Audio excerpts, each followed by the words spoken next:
코로나 백신이 아닌 다른 백신도 이러한 면역 반응을 통해서 두통을 유발시킬 수 있지만 유난히 이번 코로나 백신이 두통을 심하게 발생시키는 것 같습니다.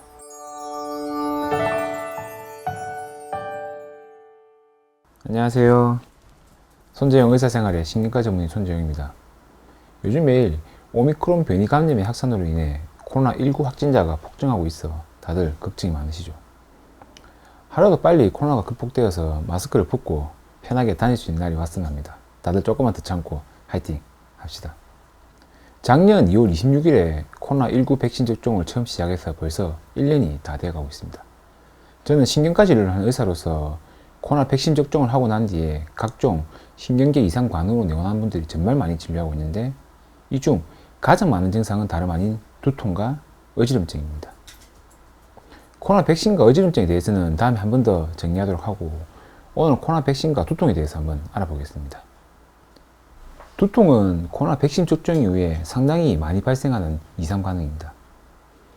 백신 접종 후에 발생하는 이상 반응을 빈도순을 보면은 주사 부위 통증이 84.1%로 가장 많고 2위가 피로감 62.9%, 오늘 이야기할 두통이 55.1%, 근육 통증이 38.4% 순이니 두 명 중에 한 명은 코로나 백신 접종 이후에 두통을 경험하고 있습니다.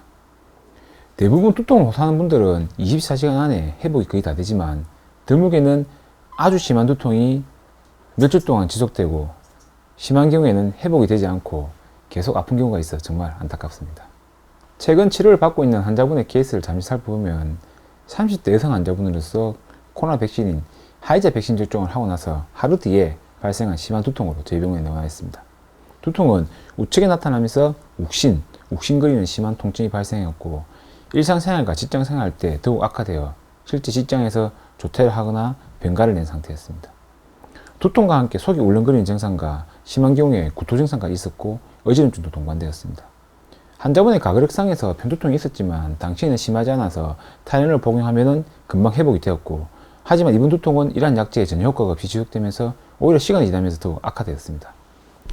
진찰과 신경안적 진찰을 했지만 이상은 없었고 너무 심한 두통으로서 검사한 내 MRA상에서는 이상이 없었고 내 혈류 초음파 검사상에서 양측의 중대뇌 동맥의 혈류 속도가 상당히 많이 증가해 있는 것을 볼 수 있었는데 이는 급성 편두통 상태에서 흔히 볼 수 있는 소견이었습니다.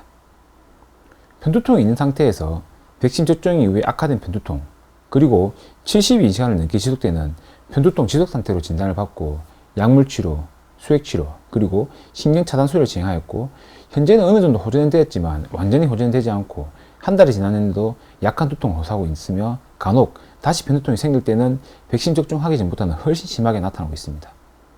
이 환자분은 백신 접종 이후에 심한 편두통인 편두통 지속 상태를 경험하신 분이지만 이보다 약하지만 백신 접종 이후에 이전의 편두통이 악화되었거나 혹은 이전에는 두통이 전혀 없었는데 심한 편두통이 나타나서 진료받는 분도 종종 만나고 있습니다. 그럼 코로나 백신이 두통을 일으키는 원인이 무엇일까요? 아직 모든 원인이 다 알려진 건 아니지만은 백신 접종 이후에 우리 몸에서 나타난 면역 반응이 두통을 일으키게 됩니다. 코로나 백신 접종을 하고 나면은 우리 몸에서 항체 반응이 나타나게 되고 면역세포가 활성화하게 되고 이로 인해 염증 반응도 나타납니다. 이렇게 만들어진 염증은 면역세포에서 단백질 면역 조절 물질인 사이토칸을 분비하게 만들고 이 물질이 직접적으로 얼굴과 머리에 감각을 담당하는 감각신경의 통증을 활성화시켜 버립니다. 이러한 과정을 통해서 두통이 발생하게 되고 편두통 또한 이에 포함되게 됩니다. 그러니 기존에 편두통이 있었던 분들의 경우에 안 그래도 평소에 예민해지는 뇌와 뇌혈관이 더욱 강하게 자극이 되고 더욱더 심한 두통이 나타나면서 드물게는 아무리 치료를 해도 효과가 없는 심한 편두통 지속 상태로 악화되게 됩니다. 마찬가지로 평소에는 두통이 전혀 없었던 분들에게도 이러한 과정은 두통을 일으키게 되고 코로나 백신 접종 이후에 아예 주기적으로 편두통이 발생하는 분들도 종종 있습니다. 코로나 백신이 아닌 다른 백신도 이러한 면역 반응을 통해서 두통을 유발시킬 수 있지만 유난히 이번 코로나 백신이 두통을 심하게 발생시키는 것 같습니다. 코로나 백신 접종을 한 분 중에서 이전에 다른 백신 접종을 할 때 두통이 없었다고 이야기한 분이 90% 정도이며 다른 백신 접종에서 두통이 있다고 이야기한 10%에서도 대부분인 84.9% 환자분은 이전에 경험했던 두통과 코로나 백신 접종 이후에 생긴 두통은 다르다고 이야기합니다. 아마도 우리 몸에 처음으로 들어온 mRNA 백신이어서인 것 같습니다. 그럼 코로나 백신 접종 이후에 발생한 두통은 어떤 양상일까요?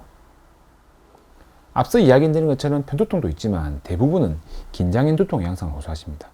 실제 환자분이 호소하는 두통의 통증 양상을 조사해보면 80% 정도가 긴장인 두통 양상이고 나머지 10에서 20% 정도만 편두통 양상을 이야기하십니다. 그리고 두통의 강도는 약한 두통이 대략 13% 정도이며 나머지 87% 정도에서 중등도 이상의 심한 두통을 호소하며 두통의 지속 시간은 80%에서 22시간 내외이지만 10% 환자분에서는 36시간 이상 지속되는 긴 두통을 경험하십니다. 무엇보다도 제일 중요한 치료를 보면은 약한 두통이 아닌 경우라면은 타이레놀의 효과적인 분이 많지 않고 오히려 아스피린의 효과 있는 분이 가장 많았고 두 번째로 효과가 있었다고 이야기한 약제는 이부프로펜이었습니다. 그러니 굳이 두통이 발생할 때 타이레놀을 고집하면서 계속 복용할 게 아니라 한 번 해서 혹은 두 번 정도 타이레놀 복용해도 효과가 없다면 재빨리 다른 약제로 변경하는 것이 더욱더 치료에 효과적일 것입니다. 그러면 이렇게 두통을 많이 일으키고 다른 심각한 이상 반응이 많은 코로나 백신을 과연 맞아야 할까? 라는 의문이 드실 건데 이에 대해서 제가 이전에 코로나 백신에 대한 영상에서 제 의견을 말했다가 평생 먹어야 될 이걸 다 먹어서 이에 대해서는 각자 한번 판단하시면 될 것 같습니다. 오늘 제가 말씀드린 내용은 코로나 백신, 특히 mRNA 백신이 두통 그리고 편두통을 유발시키는 경우가 많으며 이런 경우에 대부분은 쉽게 치료가 되지만 간혹 치료가 잘 되지 않는 경우가 있으니 조기에 제대로 된 치료를 빨리 하는 것이 필요하다라는 것입니다. 그리고 하나 더 말씀드리고 싶은 건 두통 환자분들을 보면은 대부분 효과가 없어도 타이레놀을 계속 복용하는 경우가 많은데 한 번에서 두 번 정도 타이레놀 복용하고 나서 효과가 없으면은 재빨리 다른 약제를 변경해서 두통을 조절하는 것이 나으며 그래도 효과가 없다면은 빨리 다른 두통 관련 치료를 하기 위해서 근처 신경과 진료를 보는 것을 권해드립니다. 오늘은 코로나 백신과 두통에 대해서 이야기 드렸습니다. 도움이 되셨다면 구독과 좋아요 그리고 알림 설정까지 부탁드립니다. 마지막으로 정말 코로나로 인해서 특히 힘드신 자영업자분들이 많으신데 정말 마지막으로 화이팅 하시기 바랍니다. 감사합니다.